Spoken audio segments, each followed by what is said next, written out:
In this process, you're going to make sure that you have a large tooth comb, probably something that has a good 1/4 inch in between each teeth versus a regular comb.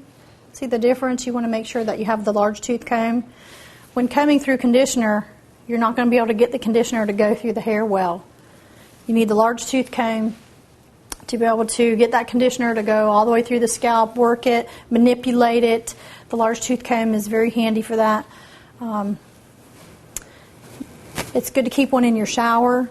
This is probably one of the best ones that I have ever used because it's the right amount. You want to make sure that it's got the little balls on the end of it where it's not the teeth that are, some of the teeth are,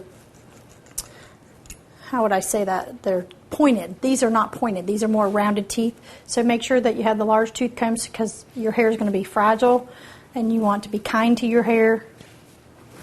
This detangles best, distributes the conditioner the best, and so pay attention to and make sure that you have a wide tooth comb handy.